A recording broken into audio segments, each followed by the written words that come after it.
আমরা আজকের ক্লাস শুরু করে দিচ্ছি। তো আশা করি সাউন্ড সবকিছু ওকে আছে। আমি একবার নিজে চেক করছি।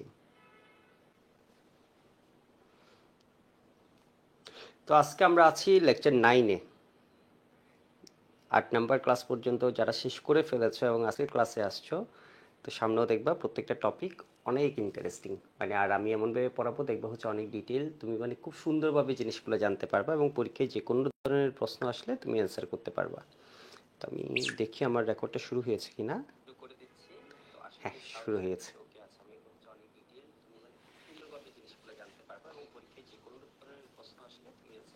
গুড।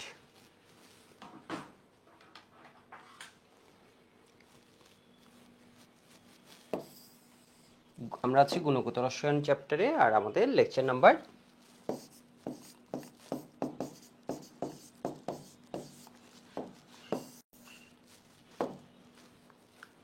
9।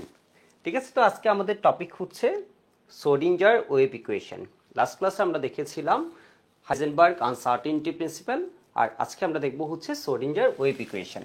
তো সোডিঞ্জার ওয়েভ ইকুয়েশন কিন্তু তোমাদের লেভেলে অনেকে কি পড়ে নিজেও বুঝে না, বইয়ে কি লেখা আছে এটা আসলে ভালোভাবে বুঝেও না, মানে কয়েকটা জিনিস মানে ও পড়ে কি পড়ে ওটা দেখবো হচ্ছে নিজেও বুঝে না, পরীক্ষা আসলে সেজন্য পারে না। সোডিঞ্জার ওয়েভ ইকুয়েশন হচ্ছে কোয়ান্টাম মেকানিক্সের ইকুয়েশন। তো এটা বোঝা একটু কি টাফ আছে। তো আমাদের স্যাররা যাই নেই এই লেভেলে, আমরা অনেক বেশি কিছু জানি। তো কি কি জানা লাগবে এটা আমি আজকে দেখিয়ে দিব। খুব সহজ একটা ক্লাস, খুব ছোট একটা ক্লাস, হার্ডলি ধরো 45 থেকে 50 মিনিট একটা ক্লাস হবে। সোডিঞ্জার ওয়েভ ইকুয়েশন, বা এটাকে সোডিঞ্জার ওয়েভ মেকানিক্যাল ইকুয়েশন বলে। ওয়েভ ইকুয়েশন, সোডিঞ্জার তরঙ্গ সমীকরণ। কেমন, এটার নাম কি? সোডিঞ্জার তরঙ্গ সমীকরণ।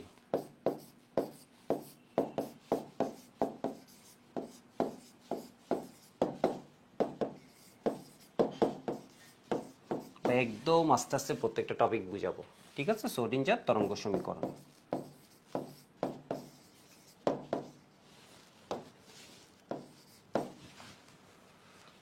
বা সোডিঞ্জার তরঙ্গ বলবিদ্যা সমীকরণ, ঠিক আছে? ওয়েভ মেকানিক্যাল ইকুয়েশন, তরঙ্গ বলবিদ্যা সমীকরণ অথবা সোডিঞ্জার তরঙ্গ সমীকরণ।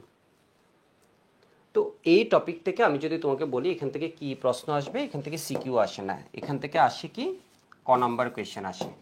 এখান থেকে খ নাম্বার কোয়েশ্চেন দেয়, বলে দেয় হচ্ছে সাই স্কয়ারের তাৎপর্য কি, বা সাই এবং সাই স্কয়ারের মধ্যে পার্থক্য কি। ঠিক আছে, ক নাম্বার কোয়েশ্চেন আসে। খ নাম্বার কোয়েশ্চেন আসে অরবিটালের ধারণা আমরা এই মডেল থেকে পাই, তো অরবিটাল কি এটাও ক নাম্বারের কোয়েশ্চেন আসে। এরপর কি আসে? এমসিকিউ। এরপর আরেকটা কোয়েশ্চেন অরবিট ও অরবিটালের পার্থক্য, এটাও কিন্তু এখান থেকে উপর বেস করে আসে। বিষয় বুঝতে পারছো? বা তোমাকে এভাবে বলতে পারে বোরের মডেলের সাথে সোডিঞ্জারের মডেলের পার্থক্য কি। তো বোরের কথা বললাম, রাদারফোর্ড কেন বলিনি? কারণ রাদারফোর্ড মডেলটা হচ্ছে আমরা জানি অনেক বেশি ব্যর্থ হয়ে গেছে, বাট বোর হচ্ছে এদিক দিয়ে তুলনামূলক অনেক সফল, যেহেতু এনার্জি লেভেলের কথাগুলো বলছে। বাট বোরের ব্যর্থতাও হচ্ছে কি বলতো অনেক, তাই না? মানে বোরও আসলে ওইরকম টিকে থাকার মডেল না আর কি। তো এবার দেখো সোডিঞ্জার ওয়েভ ইকুয়েশন। সোডিঞ্জার নামটা হচ্ছে একটু অ্যারিন সোডিঞ্জার, জার্মান জার্মান মনে হচ্ছে, তো জার্মান আর অস্ট্রিয়া এইগুলার আর কি। তো ও হচ্ছে মূলত অস্ট্রিয়ান ফিজিসিস্ট, অস্ট্রিয়ান ফিজিসিস্ট। তার ইকুয়েশনের গুরুত্ব বোঝানোর জন্য আমি তোমাকে একটা বিষয় বলে রাখি, সে হচ্ছে 1933-এ নোবেল প্রাইজ পেয়েছে।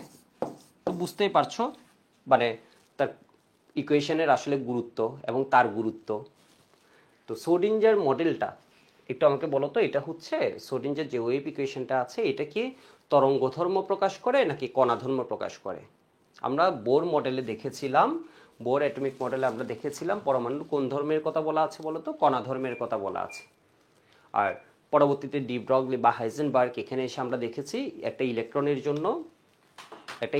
জন্য তরঙ্গ ধর্ম অনেক বেশি কি ইম্পর্টেন্ট, তাই না? তরঙ্গ দৈর্ঘ্যের গুরুত্বটা অনেক আছে, অর্থাৎ একটা ইলেকট্রনের কণা ধর্মও যেমন আছে, সাথে কি আছে তরঙ্গ ধর্ম আছে। এটাকে আমরা বলি কি বলতো? Wave particle duality.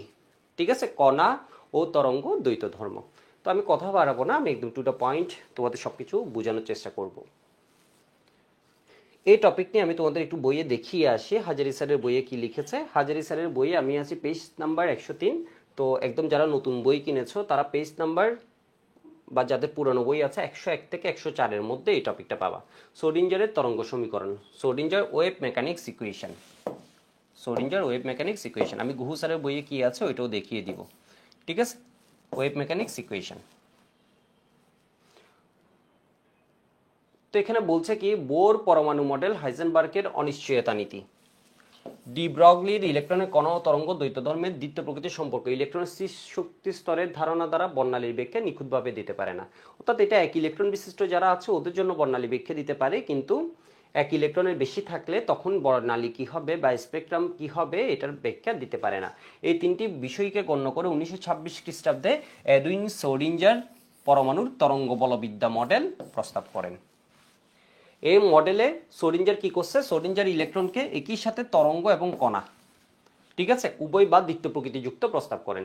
এর মানে তরঙ্গও আছে, এর মধ্যে আবার দেখবো হচ্ছে তোমার কি, এই যে দেখো এম আছে, তো ওর কি আছে বলতো, কণা ধর্ম আছে। এই তরঙ্গরূপী ইলেকট্রন সমূহ ধনাত্মক চার্জযুক্ত নিউক্লিয়াসের চারদিকে ত্রিমাত্রিকভাবে ঘূর্ণায়মান থাকে, ঠিক আছে। অর্থাৎ বোরের যে মডেলটা ছিল এটা ছিল কি বলতো, সার্কুলার অরবিটের কথা বলেছিল, এটা ছিল একটা 2D মডেল, ঠিক আছে। এটা কি ছিল বলতো, একটা 2 ডাইমেনশনাল মডেল। আর আমরা যখন সোডিঞ্জারে এসেছি, সোডিঞ্জার একটা কি বলতো, ত্রিমাত্রিক মডেল। তাহলে কেউ যদি তোমাকে জিজ্ঞেস করে বোর অ্যাটমিক মডেল এবং সোডিঞ্জার ওয়েভ মেকানিক্স মডেলের মধ্যে পার্থক্য কি, একটা পার্থক্য আমরা অলরেডি পেয়ে গেছি, পার্থক্য হচ্ছে হাজার হাজার। কেমন পার্থক্য হচ্ছে হাজার হাজার।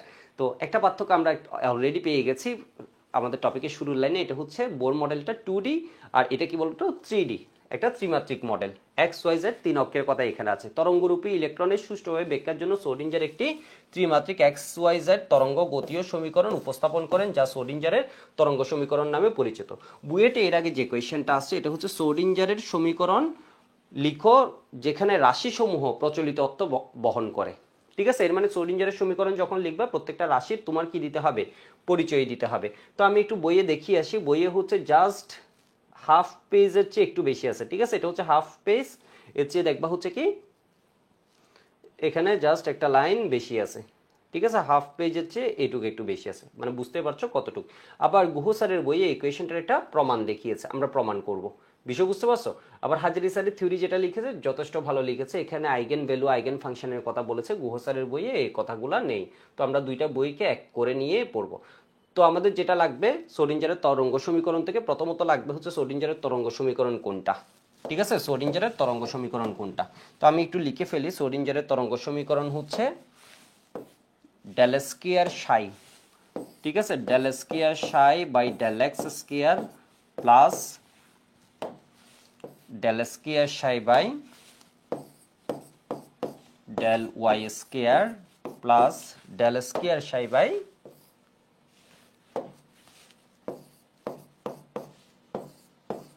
Del Z square plus 8 pi square M by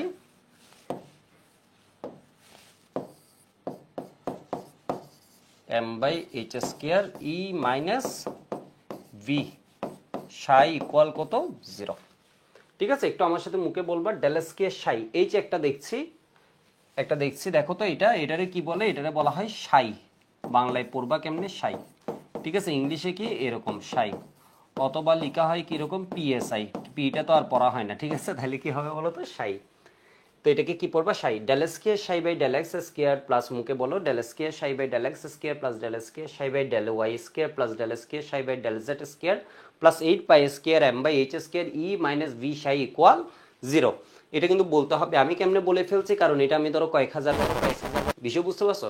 online অফলাইনে অসংখ্যবার আমার পড়ানো হয়েছে, তো তুমি যে অবস্থায় আমাকে জিজ্ঞেস করো না কেন আমি বলে দিব। তো তোমারও অনেকবার যদি লিখো, অনেকবার জিনিসটা যদি পড়ো, রিভিশন করো, লিখো, রাফলি লিখো, একবার ভালোভাবে লিখো, রাফলি লিখো। আজকে পড়ছো কালকে আবার জিনিসটা রিপিট করো, একবার রিভাইজ করে নাও। আজকে ধরো 1 ঘন্টা টাইম দিলা, কালকে ধরো এটা কি করবা 20 মিনিট একবার রিভাইজ করে নিলা, ঠিক আছে। এরপর এই সপ্তাহের পড়াটা আরেকবার ধরো কি কোনো একটা উইকেন্ড ধরে এই কয়দিনে আমি ফিজিক্স কেমিস্ট্রি ম্যাথের কি পড়েছি এটা আরেকবার কি করে নিবা বলো তো, একটা রিভিশনের টাইম রাখবা। তাহলে দেখবা পড়াগুলো আজকের এই সপ্তাহে আমি এই জিনিসগুলো দেখেছি তোমার মাথায় আবার সেট হয়ে যাবে। তাহলে ডেল স্কয়ার সাহেব del x square plus del square রিভিশনের টাইমটা হচ্ছে কম, কিন্তু দেখবো এটা অনেক কাজ দিবে, ইফেক্টিভ অনেক। ডেল স্কয়ার সাহেব del x square plus del square সাহেব del Y square plus del square সাহেব del Z square plus 8 pi square M by H square E minus V psi, V মানে হচ্ছে স্মৃতিশক্তি, সাই ইকুয়াল কত 0। তো এখানে রাশিগুলোর পরিচয় দিতে হবে। রাশিগুলোর পরিচয় দিয়ে আমি শুরু করলাম। ঠিক আছে, রাশিগুলোর পরিচয় দিয়ে আমি শুরু করলাম। এখানে সাই যেটা আছে এটাকে বলা হয় তরঙ্গ অপেক্ষক, ওয়েভ ফাংশন।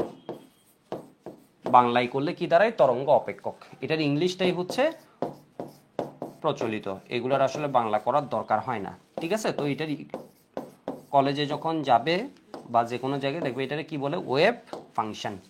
এটা কি বলা হয়? Wave function. ঠিক আছে, এরপর দেখতো এম মানে কি? এম মানে হচ্ছে ইলেকট্রনের ভর।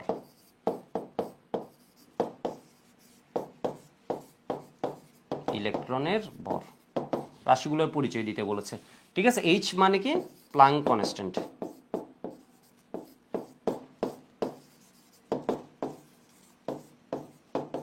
ঠিক আছে, এটুকু আমার সাথে লিখো।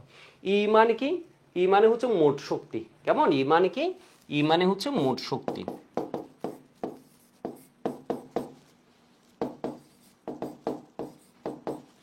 ভি মানে কি? স্থিতিশক্তি। কেমন? ভি মানে কি বলতো? স্থিতিশক্তি।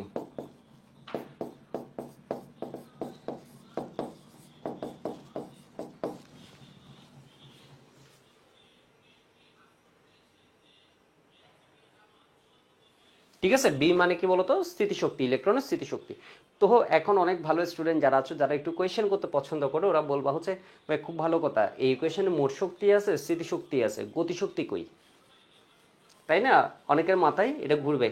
আমি জানি অনেক বস বস লেভেলের স্টুডেন্ট, তোমরা ক্লাসগুলো করছো, তোমাদের অনেকের মাথায় এই জিনিসটা ঘুরবে। খুব ভালো কথা ভাই, আপনি লিখেছেন মোট শক্তি, লিখেছেন ভি লিখেছেন, তাহলে কি সোডিঞ্জার ইকুয়েশন মোট শক্তি এবং স্থিতিশক্তি নিয়ে কাজ করছে? গতিশক্তিটা কই? তাহলে কি গতিশক্তি কত? শূন্য? না। দেখো, আসলে এখানে ই হচ্ছে মোট শক্তি। মোট শক্তির মধ্যে কি আছে? গতিশক্তি প্লাস স্থিতিশক্তি। এর থেকে তুমি যখন স্থিতিশক্তিটা বিয়োগ দিয়ে দিচ্ছ, মাইনাস করে দিচ্ছ, ঠিক আছে, মাইনাস করে দিচ্ছ, তাহলে তুমি আলটিমেট কি পাচ্ছ? আলটিমেট ই মাইনাস বি সমান কি বলতো? গতিশক্তি। আসলে ইকুয়েশনে মোট শক্তিও নেই, স্থিতিশক্তি নেই, আসলে কি আছে বলতো? গতিশক্তি টার্মটা আছে। কেন? এটার কনসেপ্ট তোমার অত জানা লাগবে না। তো এই ইকুয়েশন আসলে কি আছে বলতো? গতিশক্তি। ই মাইনাস বি, তোমাকে ইও লিখে নেই, ভিও লিখে নেই, বলেছি ই মাইনাস বি, আসলে আছে কে? গতিশক্তি। বুঝো নাই? দেখো, মোট শক্তি সমান আমরা কি জানি? গতিশক্তি প্লাস বিভব শক্তি। ধরো আমি পি দিয়ে লিখলাম। কেমন? তাহলে ই মাইনাস বি বা পি সমান কি লিখতে পারি আমরা? Kinetic energy. তাহলে এখানে কার কথা বলা আছে বলতো? কাইনেটিক এনার্জির কথা বলা আছে। এর কারণ হচ্ছে ফ্রি পার্টিকেলের বলা হয় হচ্ছে শুধুমাত্র কি থাকে? গতিশক্তি থাকে। ফ্রি পার্টিকেল মানে এর উপর এক্সটার্নাল কোনো ফোর্স এখনো অ্যাপ্লাই করা হয়নি। তো যাই হোক, এগুলো আমাদের অত জানা লাগবে না। আমি ই মাইনাস বি সমান কি লিখে দিলাম? গতিশক্তি, তোমার আইডিয়ার জন্য। তো বুয়েটে যখন আসছে, যেখানে রাশিগুলো প্রচলিতত্ব বহন করে, তোমাকে এই সমীকরণটা লিখে এটা লিখতে হবে। তো এখন এই সমীকরণে আমাদের জানার মতো কি আছে দেখো তো। এই সমীকরণে আরেকটা পয়েন্ট আমাদের নোট করার মতো আছে। এটা কি ডিফারেন্সিয়েট করেছে? সাইকে ডিফারেন্সিয়েট করেছে এক্স ওয়াই এবং কি জেড এর সাপেক্ষে। ঠিক আছে, এক্স ওয়াই এবং জেড এর সাপেক্ষে কয়বার ডিফারেন্সিয়েট করেছে? দুইবার। সেই জন্য এটাকে বলা হয় সেকেন্ড অর্ডার ডিফারেন্সিয়াল ইকুয়েশন। এটাকে কি বলা হয়? সেকেন্ড অর্ডার ডিফারেন্সিয়াল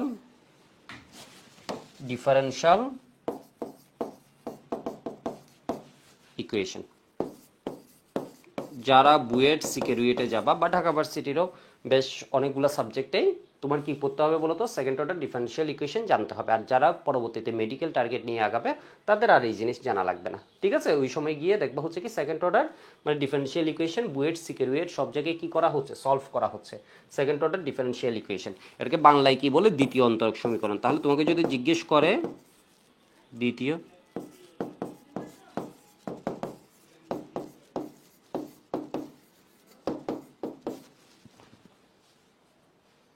দ্বিতীয় অন্তরক সমীকরণ, তো এইটুক একটু লিখে নাও। কেমন? এইটুকু একটু লিখে নাও।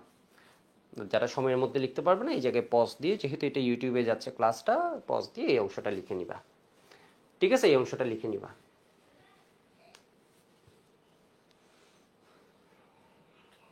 ওকে, এবার দেখো ইকুয়েশনের কোনো প্রুফ আমরা দেখেছি হাজারি স্যারের বইয়ে দেয়া নেই, গুহ স্যারের বইয়ে একটা ট্রাই করেছে প্রুফটা দেখানোর জন্য।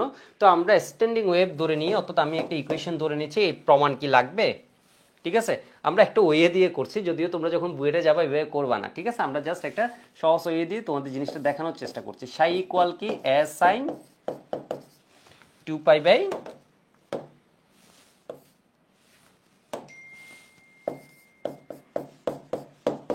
Lambda into x. ঠিক আছে, ধরে নিলাম সাই ইকুয়াল কি A sine 2 pi by lambda into X. তোমরা দেখবা ফিজিক্সের তরঙ্গকে আমরা এইভাবে কি করে নিই বলো তো, বিভিন্ন ইকুয়েশন দিয়ে লিখি। এই যে A sine 2 pi by lambda into X এইভাবে করে লিখি, দেখবা ফিজিক্সে গিয়ে পাবা।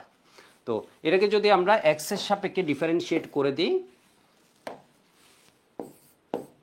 কখন ডি হয় কখন ডেল হয় এটাও তখন বুঝবা। এখন তোমার এগুলো নিয়ে কোনো ভুল ধরবে না, মানে এরকম ডি দিবা নাকি এটাকে বাঁকা করে দিবা। ঠিক আছে, এগুলো নিয়ে তোমার এখন ভুল ধরবে না। ঠিক আছে, কখন পার্শিয়াল হয় কখন ধরো একটা সাপেক্ষে করছে, তাহলে ডেল সাহেবের ডিএক্স যখন করে দিচ্ছে, ডিফারেন্সিয়েশনের নিয়ম হচ্ছে দেখো, এ সামনে যেটা আছে এটা হচ্ছে কি বিস্তার, এ এর মতো আছে, এটা কনস্ট্যান্ট। এক্স এর সাথে বসেছে কে, দেখো এক্স এর সাথে বসে আছে কে বলতো, 2 pi by lambda.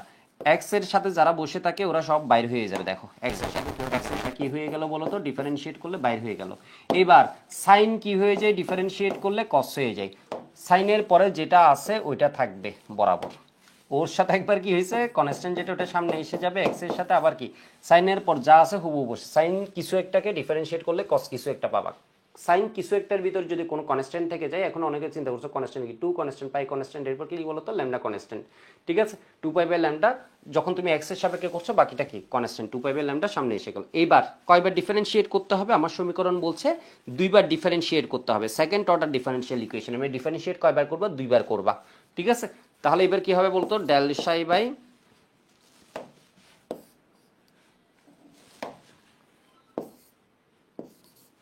Del square psi by del x square করলে এটা কি দাঁড়ায় বলতো, এ 2 পাই বাই ল্যামডা, এটা আগে থেকেই আছে, এ 2 পাই বাই ল্যামডা। ঠিক আছে, এখন এটার এক্স এর সহগ আবার কি আছে, 2 পাই বাই ল্যামডা, এটা বের হয়ে আসবে। এই প্রমাণ পরীক্ষায় লাগবে লাগবে না, আমি তোমাদের জানার জন্য দেখাচ্ছি। কসকে ডিফারেন্সিয়েট করলে কি হয়, মাইনাস সাইন, কস কিছু একটা সমান মাইনাস সাইন কিছু একটা, কস খাবি যাবি কিছু একটা, মানে কস গরু যদি করো তাহলে কি পাবা, সাইন গরু। কেমন সাইন গরু, মাইনাস সাইন গরু। কস কিছু একটা সমান কি হবে, মাইনাস সাইন কিছু একটা। কিছু একটার ভিতরে এক্স হচ্ছে তোমার জন্য ভেরিয়েবল, তুমি দেখো এক্স কে প্রায়োরিটি দিয়ে ওর সাপেক্ষে কাজ করছো, তাহলে এর সাথে যে কনস্ট্যান্ট আছে ওটা বাইর হয়ে আসে, এই যে দেখো বের হয়ে আসছে। তাহলে কি হবে বলতো, sine 2 pi by lambda into x. ঠিক আছে, এই জায়গায় যারা 27 28 যদি কেউ পরবর্তীতে এই ক্লাস করো, শুরুতে হচ্ছে কি দেখবা, দেখো তো এই ডিফারেন্সিয়েশনে তোমাদের একটু কি ঝামেলা হয়, সেই জন্য আমি জিনিসটা ভেঙে বললাম।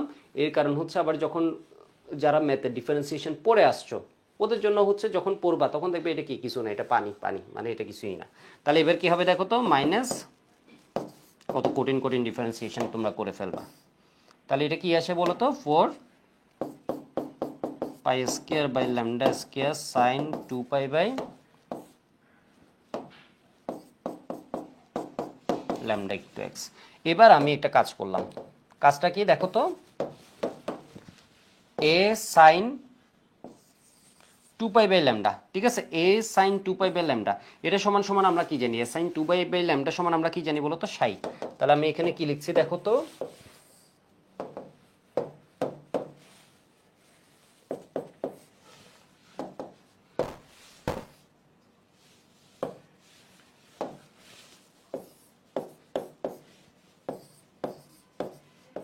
Del square psi by del x square. তাহলে এটা সমান আমরা কি লিখছি দেখো তো, মাইনাস, দেখো মাইনাস কি বলতো, 4 পাই স্কয়ার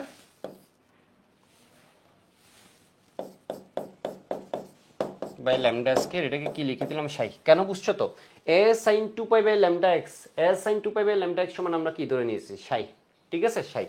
তাহলে এবার দেখো এখানে আমি একটা ছোট কাজ করে ফেলি, কি কাজ করব, ল্যামডা সমান আমরা কি জানি, ডি ব্রগলি ইকুয়েশন অনুযায়ী ল্যামডা সমান আমরা কি জানি, তরঙ্গের সাথে কণার সম্পর্ক যখন স্থাপন করে ল্যামডা সমান আমরা কি জানি, এইচ বাই এমবি।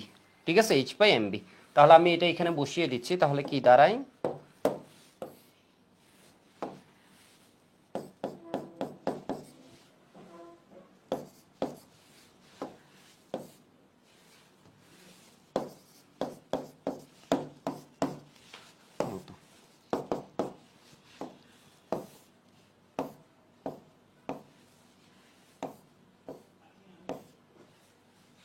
ঠিক আছে, তাহলে কি হবে 4 pi square m square B square উপরে উঠে যাবে, m square B square divide কি হয়ে যাবে বলো তো, এইচ স্কয়ার ইনটু কি 60।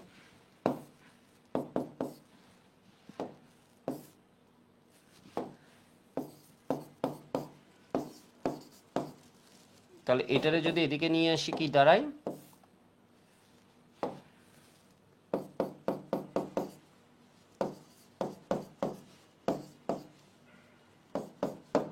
ইকুয়াল 0। ঠিক আছে, ইকুয়াল 0। এবার আমি একটা কাজ করছি, একটু দেখো। শ্রোডিঞ্জার ইকুয়েশনে কি থাকে, গতিশক্তি থাকে, তাই না? শ্রোডিঞ্জার ইকুয়েশনে কি থাকে বলো তো, ই মাইনাস বি, এর মানে মোট শক্তি মাইনাস কি হয়ে যায় বলো তো, স্থিতিশক্তি। তাহলে কি থাকে, গতিশক্তি থাকে। এবার একটু দেখো পুরো বোর্ডটা কি দেখা যাচ্ছে, আশা করি দেখা যাচ্ছে। আমি একটু পরে চাই একদিন, এখানে আমি একটা কাজ করছি, এটা হচ্ছে কি ই সমান আমরা কি জানি, মোট শক্তি সমান গতিশক্তি প্লাস বিভব শক্তি। ধরো আমি পি দিয়ে লিখলাম, কেমন? হাজারি স্যারে পি না লিখে এটাকে কি লিখেছে, ভি দিয়ে লিখেছে। তো কাইনেটিক এনার্জি সমান আমরা কি লিখতে পারি, E minus potential energy. Kinetic energy সমান ছোটবেলা থেকে আমরা কি জানি, হাফ এম বি স্কয়ার সমান কি হবে, ই মাইনাস পি।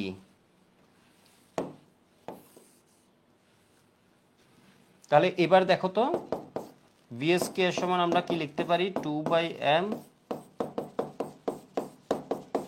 ই মাইনাস পি। তাহলে এবার দেখো তো, এখানে যদি আমরা ভি স্কয়ার এর মানটা বসিয়ে দিই কি দাঁড়ায়,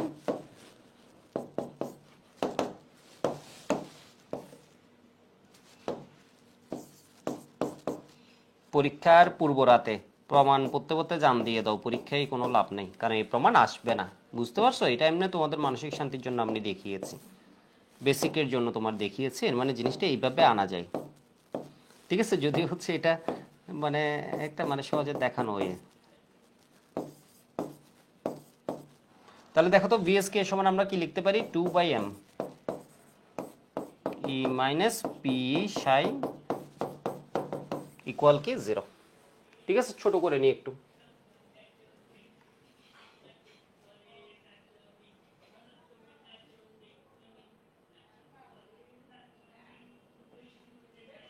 এবার একটু দেখো তো এটা কি দাঁড়ায়, এটা দাঁড়াই হচ্ছে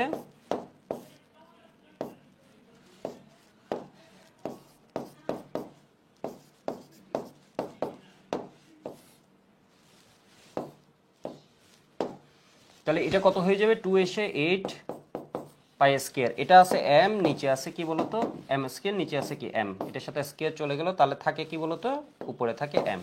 8 pi square M by H square E minus P, হাজার হিসাবে পি কে কি দিয়ে লিখেছে, স্থিতিশক্তিকে পি সাই সাই ইকুয়াল কত বলতো, 0। তাহলে এটা আমরা কি দেখলাম বলতো, এক অক্ষের জন্য শ্রোডিঞ্জার সমীকরণ। ঠিক আছে, এটা যদি আমরা কি দেখেছি বলতো, এক অক্ষের জন্য শ্রোডিঞ্জার সমীকরণ। তাহলে আমরা যদি শুধুমাত্র এক্স এর সাথে ডিফারেন্সিয়েট না করে এক্স ওয়াই জেড তিনটের সাপেক্ষে করতাম, তখন এখানে কি হয়ে যেত, ডেল এস কে সাইবে del x square plus del এস কে সাইবে del Y square plus del এস কে সাইবে ডেল জেড স্কয়ার প্লাস কি আসতো, 8 pi square M by H square. অনেকে ভাবে হচ্ছে তাহলে মনে হয় তিনটা আসতো না, তখন তুমি ডিফারেন্সিয়েট করছো তিনটা অপারেটরের সাপেক্ষে।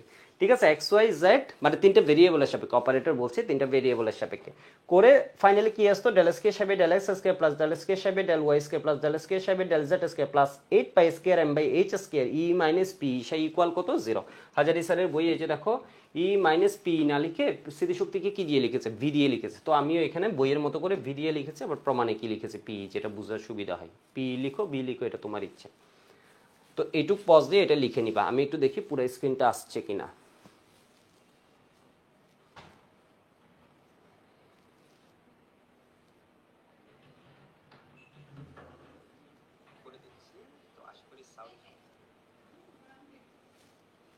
উপরে একটু কাটছিল, ঠিক আছে, আমি একটু ক্যামেরাটা অ্যাডজাস্ট করে ফেলি।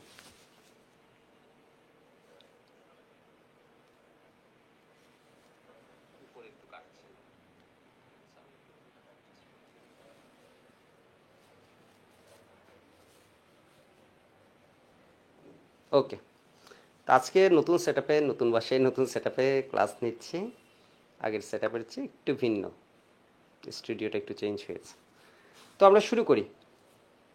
এখন দেখো বুয়েটে তোমাকে কোয়েশ্চেনটা দিল কি, ধরো আমরা পড়েছি এটা, বুয়েট তোমাকে দিল হচ্ছে এক্স অক্ষে সোডিঞ্জার সমীকরণটি লিখো। তাহলে এক্স অক্ষে সোডিঞ্জার সমীকরণ কি হবে, যখন আমরা একটা এক্সিসের জন্য লিখছি তখন এটা হয়ে যাবে কি বলতো, del square psi by, BUET ধরো এই ছোট কাহিনীটা করলে, এখন তুমি পুরোটা লিখে দিলে তখন হবে না, বোঝা লাগবে। মানে তুমি হচ্ছে শুধুমাত্র এক্স এর সাপেক্ষে লিখছো, তাহলে কি হবে বলতো, 8 pi square M by H square E minus V psi equal কত, 0। এভাবে বারবার লিখলে ইকুয়েশন এখনই মনে থেকে যাবে। ওয়াই অক্ষে যদি বলে তখন কি হবে, ওয়াই অক্ষে যদি বলে তখন কি হবে, জাস্ট এখানে ডেল স্কয়ার সাই বাই কি হয়ে যাবে, del Y square, del square psi by del Y square plus 8 pi square M by, মুখে বলো 8 pi square M by H square, 8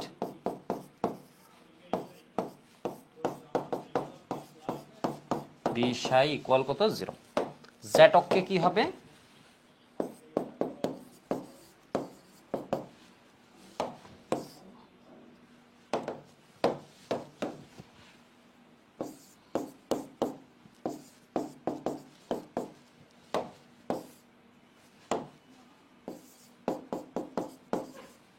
M by H square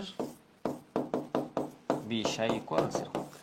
তিনটা অক্ষে যখন একসাথে ডিফারেন্সিয়েট করবা তখন আবার তিনটারে যোগ করে দিও না, তিনটা অক্ষে যখন একসাথে ডিফারেন্সিয়েট করবা তখন কি হবে, ডেল স্কয়ার সাইবে del x square plus del square সাইবে del Y square plus del square সাইবে del Z square plus 8 pi square M by H square minus B psi equal 0। কারণ তখন একসাথে আসলে কি হবে, ডিফারেন্সিয়েট হবে, ঠিক আছে, একসাথে ডিফারেন্সিয়েট হবে।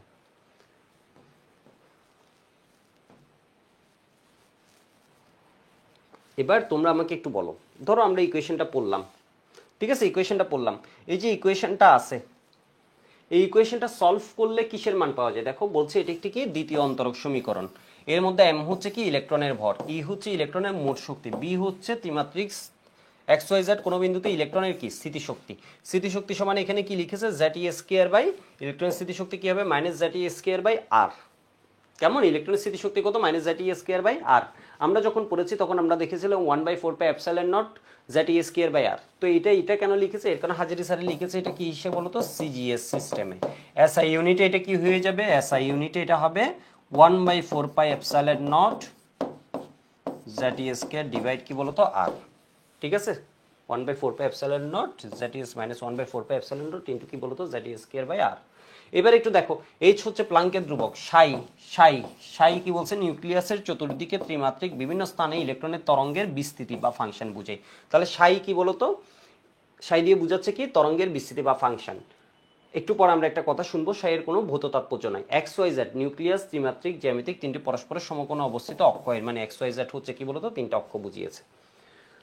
তো এবার একটু যেটা বলছি, এই সমীকরণ কোন একটা সমীকরণ করলে সমাধান করলে নিঃসন্দেহে কিছু একটা পাওয়া যায়, এই সমীকরণ সমাধান করলে কি পাওয়া যায়, আমার কথা বুঝতে পারছো, এই সমীকরণ যদি তুমি সমাধান করো তাহলে কি পাওয়া যাবে, আমি একটু বলি, দেখো এই সমীকরণ সমাধান করলে যেটা পাওয়া যাবে এটা হচ্ছে সাই, ঠিক আছে, এই সমীকরণ সমাধান করলে যেটা পাওয়া যাবে এটা হচ্ছে কি সাই।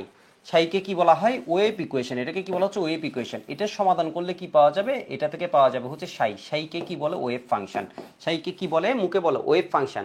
সাইকে কি বলে, মুখে বলো ওয়েভ ফাংশন। ওয়েভ ফাংশন বাংলায় কি বলে, ওয়েভ মানে তরঙ্গ, ফাংশন মানে ফাংশনের বাংলা করেছে কি তরঙ্গ অপেক্ষক। এবার বলছে সাই হচ্ছে এমন একটা জিনিস সেটার ভৌত তাৎপর্য নেই।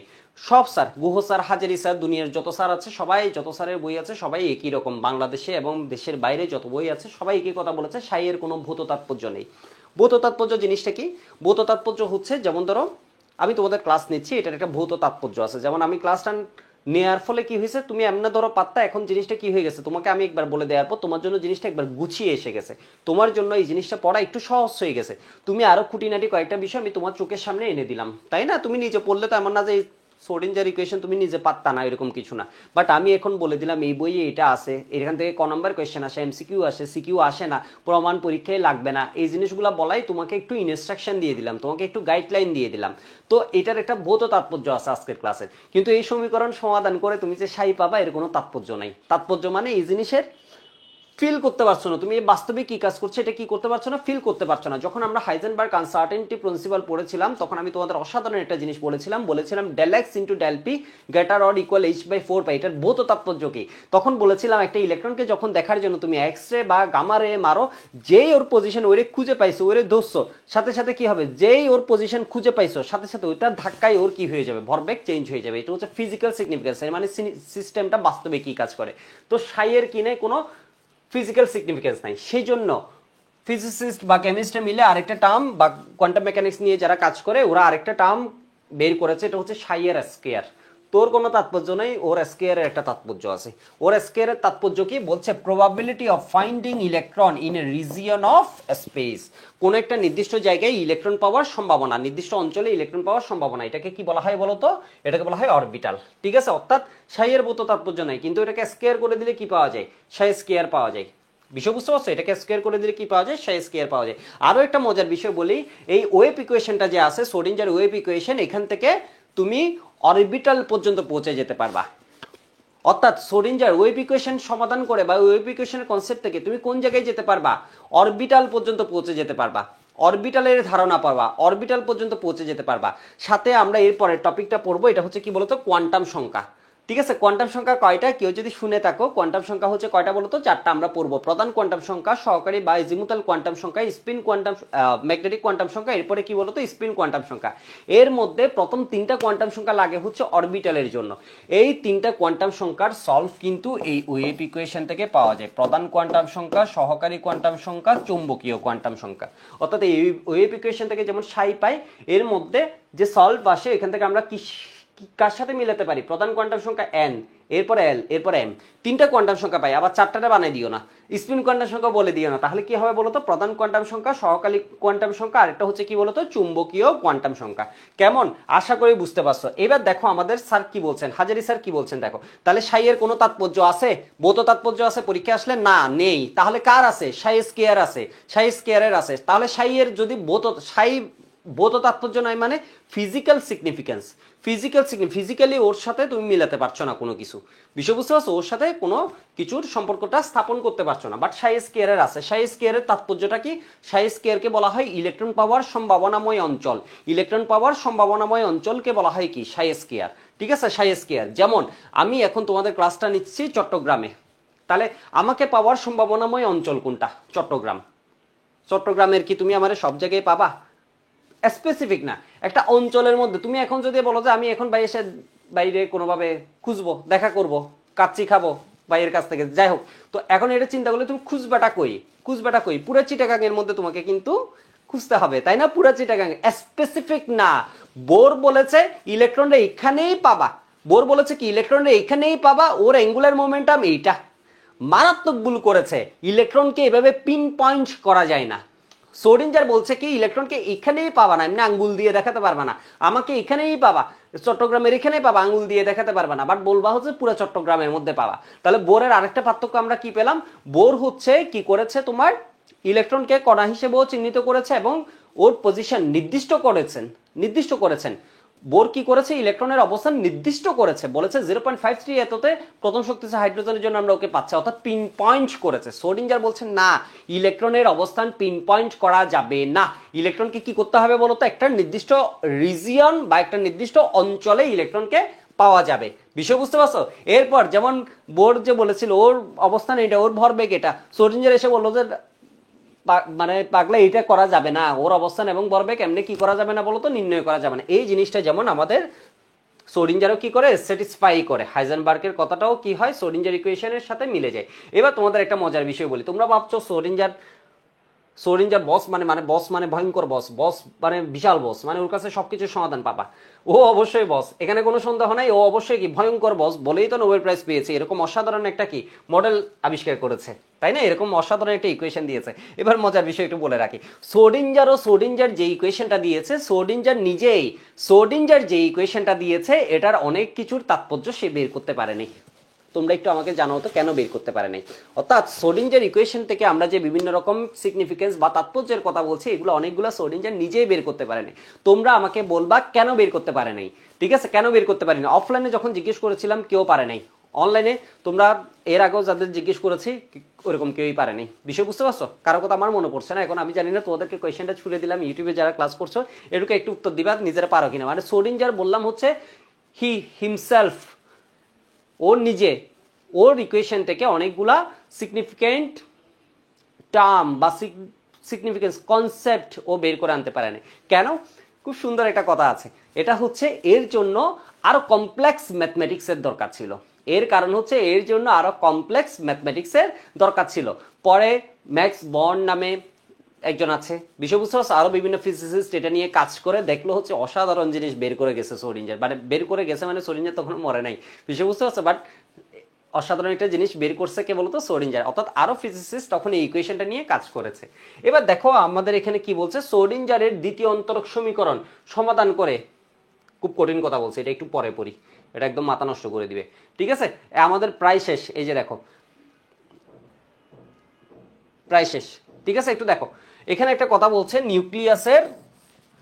নিউক্লিয়াসের চারদিকে যে নির্দিষ্ট ত্রিমাত্রিক স্থানে কোনো নির্দিষ্ট শক্তির ইলেকট্রন অবস্থানের সম্ভাবনা বেশি, প্রায় 90 থেকে 95%, তাকে অরবিটাল বলে। আর অরবিটাল নামকরণ করছে কে? সমারফিল্ড। অরবিটাল নামকরণ করছে কে? এমসিকিউতে আসে, একটু লিখে রাখো তো সবাই, অরবিটাল নামকরণ কে করেন? সমারফিল্ড। আর অরবিটাল কি, এটার উত্তর কি দিবা একটু লিখো, অরবিটাল কি? ক নম্বরের কোয়েশ্চেন, অরবিটাল কি?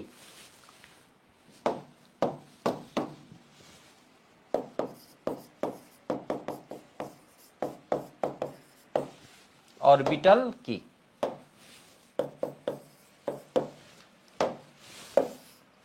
ঠিক আছে, তাহলে একটু দেখো তো, লিখো নিউক্লিয়াসের চতুর্দিকে পরমাণুর নিউক্লিয়াসের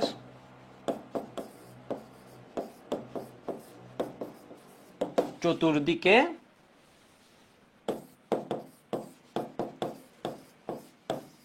পরমাণু নিউক্লিয়াসের চতুর্দিকে ইলেকট্রন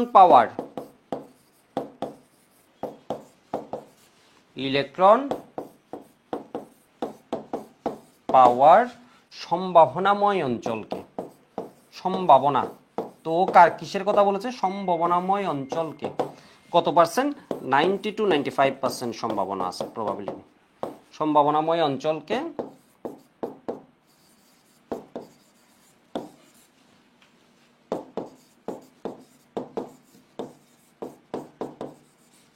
অরবিটাল বলে। পরমাণু নিউক্লিয়াসের চতুর্দিকে ইলেকট্রন পাওয়ার সম্ভাবনাময় অঞ্চলকে কি বলে? অরবিটাল বলে। তো আমি তোমাদের একটা চিত্র দেখে, অসাধারণ, তাহলে তোমার চোখ খুলে যাবে। একটু দেখো, আমি তোমাকে একটা চিত্র দেখাচ্ছি, খুব সুন্দর। চিত্রটা ডাউনলোড করেছি কিনা,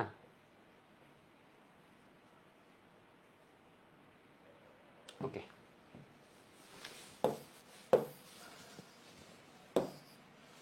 দেখো বুয়েট কোনো সময় যদি এই গ্রাফ দেয়, দেখো বোর বলছে কি, ধরো এখানে ইলেকট্রনটা আছে, কেমন? এখানে ইলেকট্রনটা আছে। বোর বলছে কি, ধরো যেমন গ্রহগুলোর ক্ষেত্রে আমি যদি চিন্তা করি, এটা যদি সূর্য হয়, কেমন? এটা ধরো সূর্য।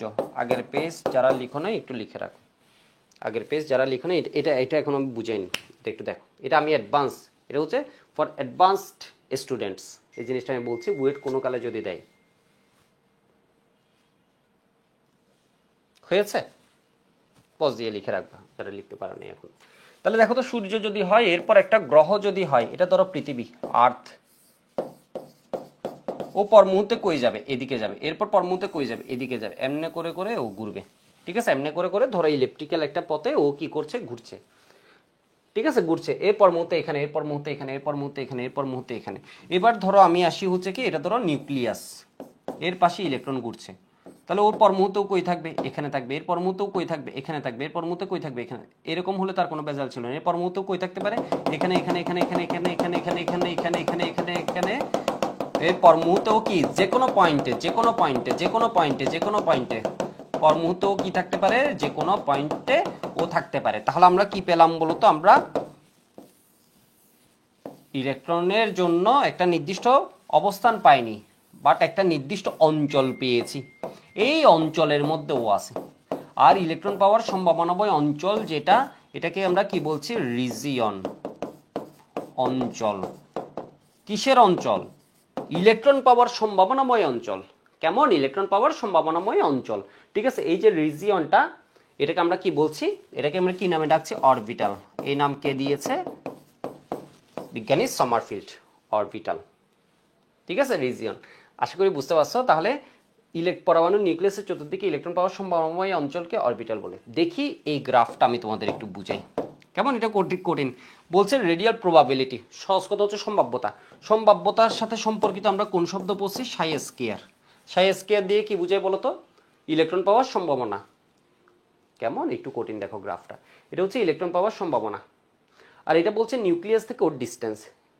দেখো, যদি আমি বলি আজকে বৃষ্টি আসার সম্ভাবনা কত, বা আমি বললাম তোমার বুয়েটে চান্স পাওয়ার সম্ভাবনা কত, তোমার মেডিকেলে চান্স পাওয়ার সম্ভাবনা কত, তোমার ভার্সিটিতে মেডিকেল চান্স পাওয়ার, ভালো সাবজেক্টে চান্স পাওয়ার সম্ভাবনা কত, তুমি বলবো হচ্ছে কি হাফ, তাই না? এর মানে হয় হবে, না হয় হবে না, হয় হবে, না হয় হবে না। তাহলে হতেও পারে, নাও হতে পারে, দুইটা জিনিস।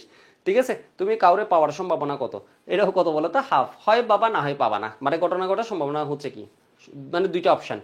তোমরা যখন ম্যাথে সম্ভাব্যতাটা পড়বা, এসএসসিতে পড়েছো কিনা আমি জানি না, 26-27 যারা আছো তোমরা ম্যাথে পড়বা, বা 28 যদি এই ক্লাসে, যেহেতু ইউটিউবে থাকবে পরবর্তী ব্যাচগুলো যখন ক্লাস করে, সম্ভাব্যতা চ্যাপ্টারটা তোমরা পড়বা। ঠিক আছে, তোমাকে কার্ড দিয়ে বোঝানো হবে।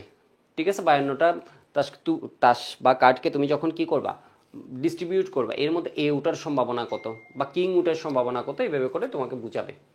তো যাই হোক, বিষয় এখানে না, এটা হচ্ছে সম্ভাবনা।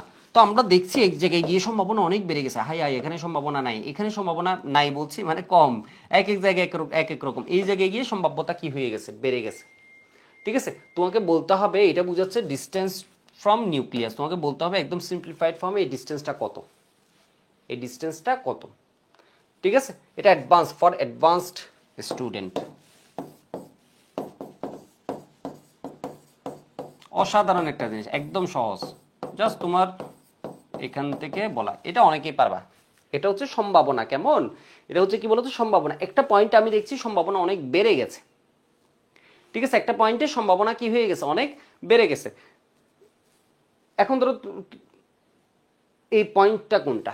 যেমন তুমি ধরো চিন্তা করলে আমাকে খুঁজবা এখন, তাহলে তুমি তোমার পয়েন্ট থেকে খোঁজা আরম্ভ করলাম। ঢাকা খুঁজলা, ঢাকাতে দেখলা সম্ভাবনা কম, মাঝে মধ্যে যায়। রাজশাহী খুঁজলা, কোনো কালে যাই। বিষয় বুঝতে পারছো? রংপুর, দিনাজপুর খুঁজলা, ফেনী, নোয়াখালী, কুমিল্লা খুঁজলা, বরিশাল খুঁজলা, সম্ভাবনা কি কম। চিটাগাং যখন আসছো দেখলা, দেখা গেল কি হচ্ছে? সম্ভাবনা অনেক বেড়ে গেছে। ঠিক সেম এখানে সম্ভাবনা কই বেড়েছে? এই ডিস্টেন্সটা হচ্ছে বোরের ধরো ফার্স্ট অরবিট, যেটা যদি আমরা একদম সিম্পলিফাইড চিন্তা করি তাহলে কি 0.53 এমএসটন। এর মানে এই জায়গা বা এই জায়গার আশেপাশে পাওয়ার সম্ভাবনা হচ্ছে বেশি, কিন্তু এমন না যে ওই জায়গায়ই পাবো পিন পয়েন্ট, মানে বুঝো ওই পয়েন্টে পাবো এটা না। ব্যাপারটা হচ্ছে এই রিজিয়নে ওর আশেপাশের জায়গাগুলোতে পাওয়ার সম্ভাবনা, সোডিঞ্জার বলছে পিন পয়েন্ট এত দূরত্বে পাবো যে তা না, এর আশেপাশের জায়গা জুড়ে ওকে পাওয়ার সম্ভাবনা হচ্ছে কি বেশি। কেমন? তোমাকে এই গ্রাফটা দিয়ে বলতে পারে এটা, এটা দিয়ে কি বুঝাচ্ছে? এটা হচ্ছে একটা নির্দিষ্ট জায়গায় সম্ভাবনা কি হয়ে যাচ্ছে? বেড়ে যাচ্ছে। সব জায়গায় সম্ভাবনা আছে, ওই জায়গাটায় সম্ভাবনা বেড়ে যাচ্ছে। সম্ভাবনা যখন বেড়ে যায়, পাওয়ার সম্ভাবনা যখন 90-95% হয়, তখন এটাকে আমরা কি নামে ডাকছি? অরবিটাল। ঠিক আছে, অরবিটাল। এবার একটু দেখো অরবিটালের কনসেপ্টটা এখানে বললো, তাহলে এটা পারবা। দেখো নিউক্লিয়াসের চারদিকে যে ত্রিমাত্রিক স্থানের শক্তির অরবিটাল সম্ভাবনা বেশি, 90-95%, এখানে বিজ্ঞানী সমারফিল্ড অরবিটাল নামকরণ করেন। এবার দেখো সোডিঞ্জারের দ্বিতীয় অন্তরক সমীকরণ অর্থাৎ সেকেন্ড অর্ডার ডিফারেন্সিয়াল সমাধান করে ই এর যেসব অত্যবহ নির্দিষ্ট মান পাওয়া যায়, এদেরকে কি বলা হচ্ছে? আইজেন মান। আইজেন মান বা এটাকে কি বলে? আইগেন মান। আইজেন বা কি পড়া হয়? আইগেন। ঠিক আছে, আইজেন মান বা কি আইগেন মান বলা হয়। এইসব মান দ্বারা পরমাণুতে কতগুলো নির্দিষ্ট শক্তি স্তর বা কি বুঝায়? অরবিটকে বুঝায়। পরমাণুর বেলায় ই এর প্রত্যেকটি মানের জন্য ওই সমীকরণ থেকে প্রাপ্ত সংশ্লিষ্ট সাই এরও কতগুলা বিশেষ মান পাওয়া যায়। তখন ওই বিশেষ মানযুক্ত তরঙ্গ ফাংশন কি বলছে? ই এর প্রত্যেকটি মানের জন্য ওই সমীকরণ থেকে প্রাপ্ত সংশ্লিষ্ট সাই এরও কতগুলা বিশেষ মান পাওয়া যায়। তখন ওই বিশেষ মানযুক্ত তরঙ্গ ফাংশন সাইকে কি বলা হচ্ছে বলতো? আইগেন ফাংশন বলা হয়। ই এর মানগুলোকে কি বলা হচ্ছে? আইজেন মান। বুঝি নাই, কিছু বুঝি নাই। ঠিক আছে, দেখো এটা কি হবে আমি একটু বলে দিচ্ছি। ধরো এই সমীকরণটা সমাধান করলা। কেমন? সমীকরণটা সমাধান করলে সাইয়ের কিছু মান পেয়েছো। তুমি কি পাও? এই সমীকরণ সমাধান করে সাই পাও। সাইয়ের কিছু মান পেয়েছো। সাইয়ের মান হচ্ছে ধরো এ বি সি ডি এরকম করে পাইছি, অনেকগুলো মান পাইছি। এর মধ্যে প্রত্যেকটা মান কি না, বেলিট না। কোনোটা ধরো কমপ্লেক্স আসছে, অবাস্তব মান এসে গেছে, কমপ্লেক্স বলছি, কোনোটা ধরো অবাস্তব মান এসে গেছে, অসীম মান এসে গেছে, এই সবগুলা মান গ্রহণযোগ্য হবে না। এটা একটু অ্যাডভান্স এই টপিকটা, তাই না? কিন্তু আমি সুন্দর করে প্রত্যেকটা লাইন ধরে পড়াবো। কেমন? আমি সুন্দর করে প্রত্যেকটা লাইন ধরে পড়াবো, তুমি যদি আমার সাথে পড়ে ফেলো এবং একবার রিভাইজ করো, তোমার জন্য দেখবে কনসেপ্টগুলো ইজি হয়ে গেল। এ বি সি ডি ধরো 4টা 5টা 6টা মান পেয়েছি, বললাম সবগুলা মান ভ্যালিড না। তোমার এখানে অসীম মান আসবে, তোমার এখানে অবাস্তব মান আসবে, এগুলো গ্রহণযোগ্য হবে না। গুগল স্যার সুন্দরভাবে লিখে দিছে মানটাকে সসীম হতে হবে, ঠিক আছে, বাস্তব হইতে হবে, এভাবে লিখে দিছে। ধরো এর মধ্যে কিসের মান, বি মানটা ঠিক আছে, এ মানটা ঠিক আছে, ধরো ডি মানটা ঠিক আছে। এই মানগুলাকে আমরা কি বলছি? মানগুলাকে আমরা বলছি আইজেন মান। আইজেন মান, যেসব মান হচ্ছে অর্থবহ এগুলোকে আমরা বলছি আইজেন মান। আর ওই মানের জন্য সাই যেটা পাচ্ছি এটাকে বলছি হচ্ছে আইজেন ফাংশন। এটাকে বলছি আইজেন ফাংশন, ঠিক আছে? তাহলে তরঙ্গ সমীকরণ সমাধান করে যেসব অর্থবহ মান পাওয়া যাচ্ছে এদেরকে কি বলছি, আইজেন মান। এবং এইসব মানের জন্য যে ফাংশনটা আছে, এসব মানের জন্য যে ফাংশনটা আছে ওকে বলা হচ্ছে কি, আইজেন ফাংশন। তো তোমরা যখন আমি একটু অ্যাডভান্স পড়াবো, পড়াই, বুঝছো জিনিসটা? তাহলে তুমি কি বলবা, আইজেন মান এবং আইজেন ফাংশন কি বললে, সাই সমাধান করে যেসব অর্থবহ সসীম মান পাওয়া যায় তাদেরকে কি বলা হয়, আইজেন মান। এবং আইজেন মানের সাথে সংশ্লিষ্ট, ওই যে দেখো আইজেন মানের সাথে কই সাইয়েরও কতগুলো ওই বিশেষ মানযুক্ত ফাংশন, সাইকে কি বলা হচ্ছে, আইজেন ফাংশন। সাই সমাধান করে যেসব মান তরঙ্গ যেসব অর্থবহ মান পাওয়া যায় তাদেরকে আমি বলছি সসীম মান পাওয়া যায়, তাদেরকে আমরা বলছি আইজেন মান। আইজেন মানের জন্য যে ফাংশন পাওয়া যায় ওটাকে বলা হয় কি বলতো, আইজেন ফাংশন। তো এটা কোয়ান্টাম মেকানিক্সের একটা কনসেপ্ট, আশা করি বুঝতে পারছো এটা, ঠিক আছে? আরেকটা ছোট জিনিস বলে রাখি, তোমরা তোমরা এরকম করে একটু বড় হলে শুনবা, করবা কি দেখো, জিনিসটা হয় এরকম আইজেন মান এবং আইজেন ফাংশনের। ধরো তুমি তোমার এক্স কে, ঠিক আছে, ধরো তুমি তোমার এক্স এর উপর খেপা ওইরে কার সাথে গুণ করে দিল, সাইয়ের সাথে গুণ করে দিলা, ঠিক আছে, সাইয়ের সাথে গুণ করে দিছো, কেমন, সাইয়ের সাথে গুণ করে দিছো। সাইয়ের সাথে গুণ করে দেখো তোমার এক্স যার জীবনে যায় ওর জীবনে কোনো প্রভাব পড়ে না, ও সাই সাইই আছে। কিন্তু ও নিজের নিজের জীবন পরিবর্তন করে কি করে ফেলছে বলতো, এক্স নট করে ফেলছে, ও নিজের জীবনের একটা ভ্যালু পাইছে, ঠিক আছে? ওর নিজের দেখো এক্স কে কার সাথে গুণ করে দিছো, সাইয়ের সাথে। এই এক্স যার সাথে যা কোনো লাভ নাই, ওর জীবনে কোনো পরিবর্তন হবে না, তো সাই কি আছে বলো তো, সাই সাইই আছে, ঠিক আছে? কিন্তু সাই থেকে ও নিজে একটা কি বের করে নিছে বলতো, মান বের করে নিছে। এক্স নট হচ্ছে একটা মান, এক্স নট হচ্ছে কি বলতো, একটা মান, একটা ভ্যালু, কেমন? এক্স নট হচ্ছে কি একটা মান, ভ্যালু। আসলে বড় হলে কোয়ান্টাম মেকানিক্সে পড়বা, জিনিসটা হচ্ছে কি বলতো এইরকম, কেমন? এই মান, এই মানটাকে বলা হচ্ছে কি বলতো, আইজেন মান। মানটাকে বলা হচ্ছে আইজেন মান বা আইগেন মান। এইটার সাথে একটা কে বসে আছে, ফাংশন বসে আছে, একটা ফাংশন বসে আছে। এই ফাংশনটাকে আমরা কি বলছি, এই মানের সাথে জড়িত যে ফাংশনটা আছে এটাকে আমরা কি বলছি, আইজেন ফাংশন। তো তোমাদেরকে এখানে অনেক কথা বলি না, যেমন সাই থেকে বললাম সাই স্কোয়ার করে দিবা, সাই স্কোয়ার যখন করবে এখানে একটা কনজুগেটের বিষয় আছে, এমন না যে ডিরেক্ট স্কোয়ার করে দিবা। তো যাই হোক, এগুলো তোমার লেভেলের পড়া না, কেমন? তো বুঝতে পারছো, বুঝতে পারছো এটা সমাধান করে যে মান পাচ্ছি, নির্দিষ্ট এই সসীম মান পাওয়া যায়, নির্দিষ্ট বলছি যেসব সসীম অর্থবহ মান পাওয়া যাচ্ছে তাদেরকে বলা হচ্ছে আইজেন মান। আইজেন মানের সাথে যে ফাংশন জড়িত, প্রত্যেক আইজেন মানের জন্য একটা কি আছে, ফাংশন আছে, তাকে বলা হচ্ছে কি, আইজেন ফাংশন, ঠিক আছে? তাকে বলা হচ্ছে কি, আইজেন ফাংশন। এবার দেখি আমাদের হাজারি স্যার আর কি বলেছেন, ঠিক আছে? হাজারি স্যার আর কি বলেছেন, সাইয়ের কোনো ভৌত তাৎপর্য নেই, সাইয়ের কোনো ভৌত তাৎপর্য নেই, এটা দিয়ে শুধু কি বোঝাচ্ছে, তরঙ্গের বিস্তৃতি প্রকাশ করে।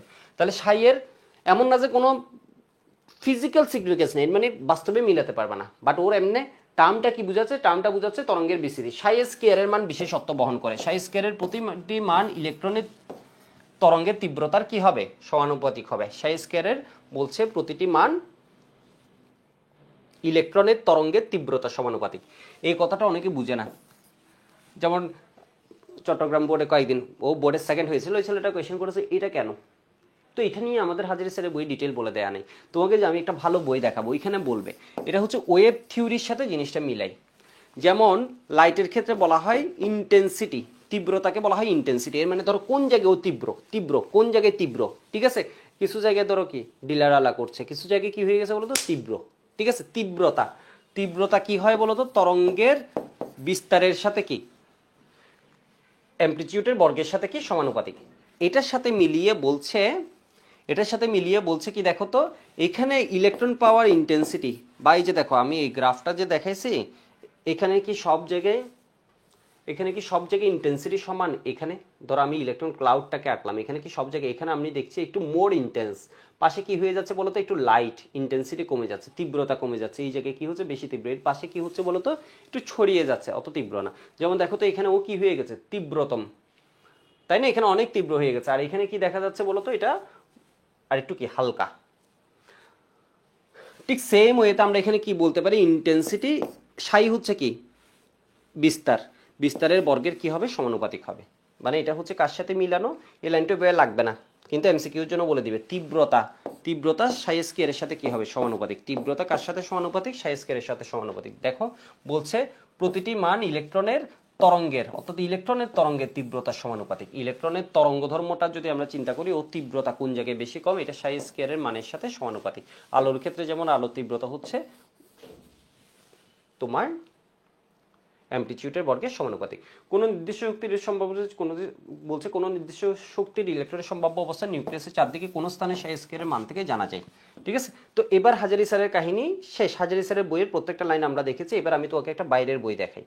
এই বইটা কি বলছে আমি একটু তোমাকে দেখাই, কেমন, এই বইটা কি বলছে একটু দেখিয়ে আসি, তাহলে তোমার আরো ভালো লাগবে। কেমন, তোমার আরো ভালো লাগবে।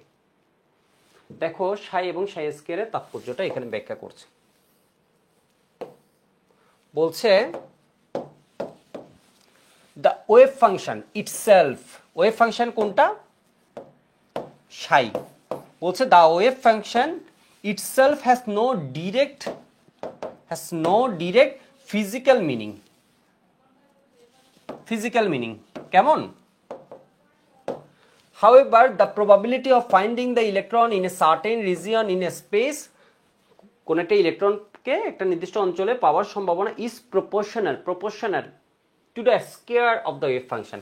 বলছে ইলেকট্রন পাওয়ার সম্ভাবনা সাইয়ের স্কয়ারের সাথে কি সমানুপাতিক। দ্য আইডিয়া অফ রিলেটিং, এই যে দেখো কি অসাধারণ কথা বলেছে হাজারি স্যার, এই শব্দটা লিখে নেই। কেমন বলছে, দ্য আইডিয়া, আমি একটু দ্রুত পড়াচ্ছিলাম তাই না, শুরুতে স্লো ছিলাম, আবার কি এক্সাইটেড স্টেটে চলে গেছিলাম। কেমন দেখো তো, the idea of relating Sai square to probability, সাই স্কয়ারকে সম্ভাবনার সাথে, এটা কই থেকে নেওয়া হয়েছে, স্টেমড from a wave theory analogy. এর মানে wave theory, light wave theory যেটা আছে এর সাথে মিলানোর জন্য বলছে। অ্যাকর্ডিং টু ওয়েভ থিওরি অনুসারে দ্য ইন্টেন্সিটি অফ লাইটের তীব্রতা is proportional to the square of the amplitude of the wave.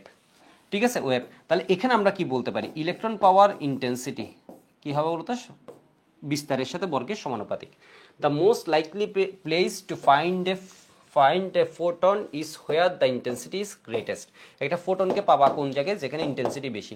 ঠিক same, that is where the value of Sai square is greatest. এখানে তুমি কি পাবো, ইলেকট্রন পাওয়ার সম্ভাবনা বেশি। লাইটের ক্ষেত্রে ফোটনকে পাওয়ার সম্ভাবনা বেশি কই, যেখানে ইন্টেন্সিটি বেশি, যেখানে ও তীব্রতর। ঠিক সেম এখানে বলছে হচ্ছে ইলেকট্রনকে পাবা কই, যেখানে হচ্ছে সাই স্কয়ার ইজ গ্রেটেস্ট। ঠিক আছে, A similar argument associates psi square with the likelihood of finding an electron in regions surrounding the nucleus। তো এটা এমনি একটা কথা বলেছে। আরেকটা পেজ দেখাবো, দেখাই আসি দেখি বাইরের বই কি বলে। অসাধারণ, মানে কয়েকটা বই থেকে তোমার যে প্যারাটা খুব ভালো লাগবে, আমি ওই জিনিসটা তোমাকে দেখাচ্ছি, জাস্ট তোমার মানসিক শান্তির জন্য। অনেক শান্তি পাবা, দেখো। ঠিক আছে, দেখো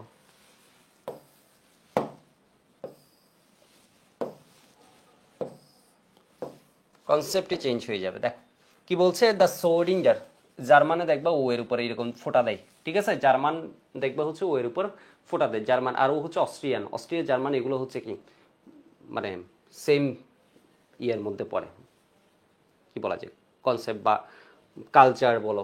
ঠিক আছে, অস্ট্রিয়া। তো সোডিঞ্জার, অস্ট্রিয়া জার্মান, এগুলো তো সেকেন্ড ওয়ার্ল্ড ওয়ারের রিলেটেড কাহিনী, এখান থেকে তো সেকেন্ড ওয়ার্ল্ড ওয়ার আসছিল, তাই না, কোনো একটা কারণে। দেখিও তো, Schrodinger equation specifies the possible energy states the electron. বলছে সোডিঞ্জার ইকুয়েশন স্পেসিফাই করছে possible energy state electron can occupy in hydrogen atom and identifies the corresponding wave function Sai.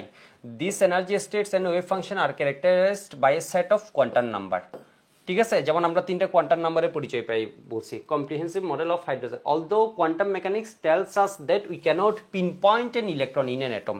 Quantum mechanics বলছে আমরা কি করতে পারি না, পিন পয়েন্ট করতে পারি না ইট ডাস ডিফাইন দ্য রিজিয়ন। তাহলে কোয়ান্টাম মেকানিক্স কি বলছে, একটা নির্দিষ্ট পয়েন্টে না, একটা নির্দিষ্ট অঞ্চলে থাকে, where the electron might be at a given time. The concept of electron density, the probability that an electron will be found in a particular region of atom. The square of the wave function psi square defines the distribution of electron density in three-dimensional space around the nucleus. Regions of high electron density একটু পড়ে নিবা, ঠিক আছে। যেমন bore কিসের কথা বলেছে, to distinguish the quantum mechanical description of an atom from Bohr's model we speak of an atomic orbital rather than an orbit. Bohr বলেছে কিসের কথা, অরবিটের কথা। সোডিঞ্জার বলছে কার কথা, অরবিটালের কথা। বা কোয়ান্টাম মেকানিক্স কিসের কথা বলছে, অরবিটালের কথা। বোর কিসের ধারণা পাওয়া যায়, অরবিটের। সোডিঞ্জার থেকে কিসের ধারণা পাওয়া যায়, অরবিটালের। বোর কিরকম, দ্বিমাত্রিক। সোডিঞ্জার কিরকম, ত্রিমাত্রিক। বোর বলছে একটা পয়েন্টে ইলেকট্রন পাওয়া যায়, সোডিঞ্জার বলছে একটা রিজিয়নে ইলেকট্রন পাওয়া যায়। বোর বলছে ইলেকট্রন কণা হিসেবে, ইলেকট্রনের কণা ধর্ম আছে। সোডিঞ্জার বলছে ইলেকট্রনের কণা তরঙ্গ উভয় ধর্ম ব্যাখ্যা করছে নিজের ইকুয়েশন থেকে। বিষয় বুঝতে পারছো? এরপর an atomic orbital can be thought of as the wave function of an electron, এগুলো একটু পড়ে নিবা।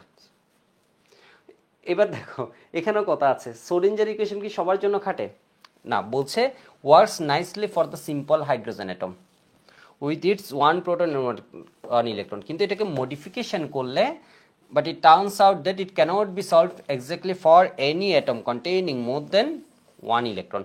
Fortunately chemist and physicist, এখানে আরো কথা ছিল, ওরা কি করেছে বলতো, ইকুয়েশন মডিফাই করে এটাকে কি করা যাচ্ছে, আরো বিভিন্ন ক্ষেত্রে সলভ করা যাচ্ছে।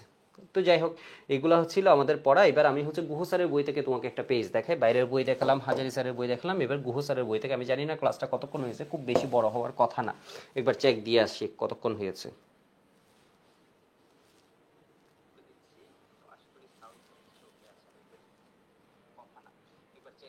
55 মিনিট হয়েছে। সো রেঞ্জার গুহ স্যারের একটা জিনিস আমি একটু দেখিয়ে আসি তোমাকে।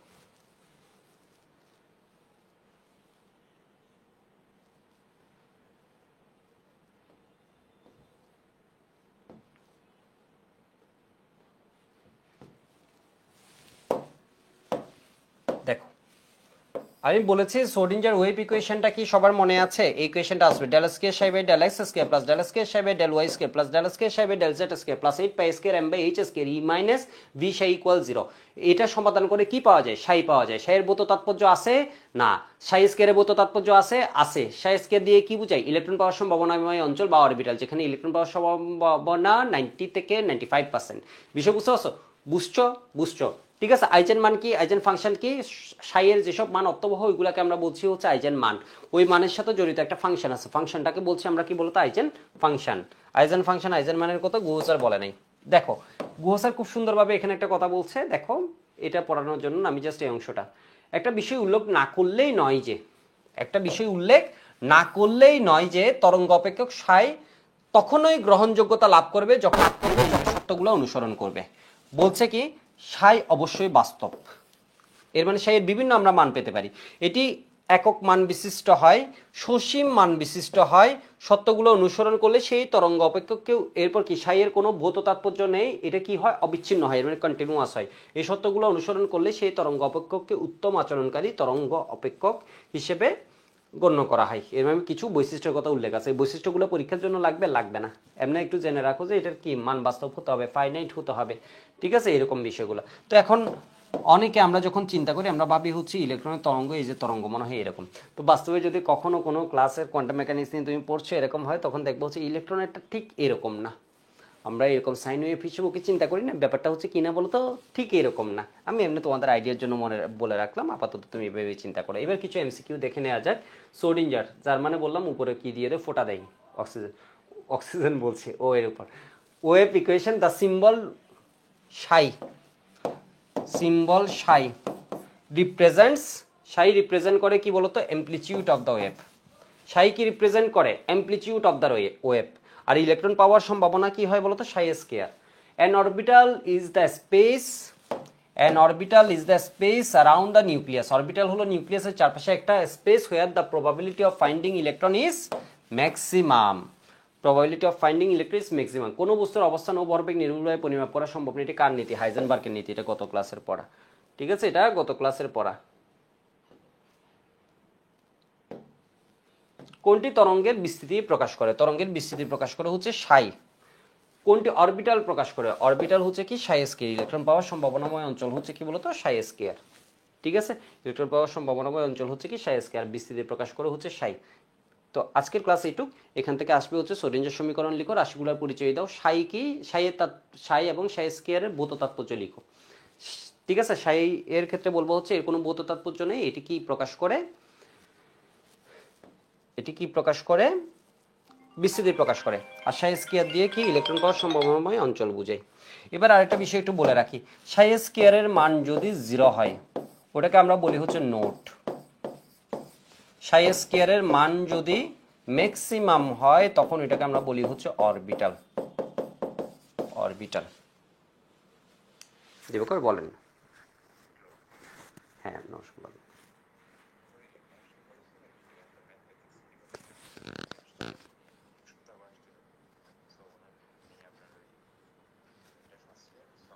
আমি একটা ক্লাস আছে তো একটু শেষ করে 5 মিনিট পরে কল দিচ্ছি। সাই স্কয়ার ইকুয়াল যদি 0 হয় এর মানে বুঝে যাচ্ছে সম্ভাবনা কত, শূন্য। শূন্য হলে এটাকে আমরা কি বলছি, নোট। নোট মানে কি, নাই।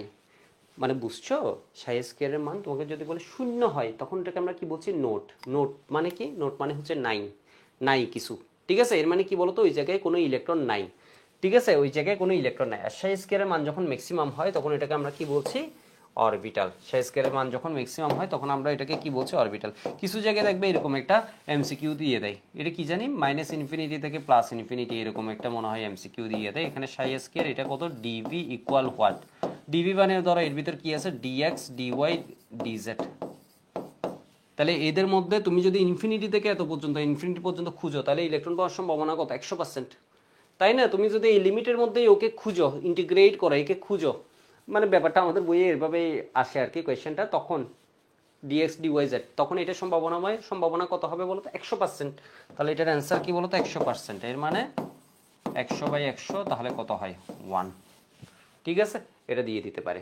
আর বললাম সাই স্কয়ার ম্যাক্সিমাম হলো অরবিটাল, সাই স্কয়ার নোট মানে এখানে কোনো ইলেকট্রন নাই, এখানে কোনো ইলেকট্রন নাই। যেমন ধরো পি এর ক্ষেত্রে 2টা লোপ আছে, আমরা নোট পড়বো অরবিটালের সময়, এই জায়গাটায় কিন্তু ইলেকট্রন ডেনসিটি নাই, এটাকে আমরা বলছি, বা এটা ধরো এক্স এক্সিসে আছে, তাহলে ওয়াই এক্সিসে কি হবে বলো তো, কোনো কিছু নাই। ঠিক আছে, নোট মানে হচ্ছে নাই, যেখানে ইলেকট্রন ঘনত্ব শূন্য এটাকে কি বলা হচ্ছে, যেখানে ইলেকট্রন ঘনত্ব শূন্য এটাকে বলা হচ্ছে কি বলতো, নোট। তো আজকের ক্লাস এইটুক, সুন্দরভাবে পয়েন্ট যেগুলো বলেছে আমি নোট করে রাখবা, কিছু না বুঝলে আমাকে জানাবা। ঠিক আছে, কেমশিফট স্টুডেন্টস গ্রুপে জানাবা, আর ইউটিউবে কমেন্টও জানাবা, তাহলে আমি চেষ্টা করব বিষয়গুলো তোমাদের কাছে স্পষ্ট করে দিতে। ঠিক আছে, তো আজকে কোয়ান্টাম মেকানিক্যাল মডেলের উপর আসলে একটা, যেটাকে আমরা ওয়েভ মেকানিক্স ইকুয়েশন বলছি, ক্লাস ছিল, যেটা একটু অ্যাডভান্স। এরপর আমি টপিকগুলো তোমাদের ভেঙে ভেঙে সুন্দরভাবে ছোট ছোট করে বোঝানোর চেষ্টা করেছি। আইজেন আইজেন ফাংশন বলো বা এগুলো ছোট ছোট, মানে তোমার কিন্তু অত লাগবে না, এখানে তোমাকে জিনিসটার বস হতে বলে নাই।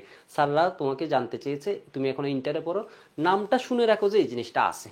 কেমন, তোমাকে এখানে বলতে চেয়েছে নামটা শুনে রাখো যে এরকম একটা জিনিস আছে, শ্রোডিঞ্জার ওয়েভ ইকুয়েশন, যেটা পরবর্তীতে তুমি ডিটেল পড়বা। এখানে জাস্ট হচ্ছে তোমাকে কি নামটা শুনিয়ে রেখেছে, এবং এটার সাথে এই ছোটখাটো কয়েকটা জিনিস জড়িত আছে, এগুলো একটু বলে দিয়েছে। তো আজকের পড়া এইটুক।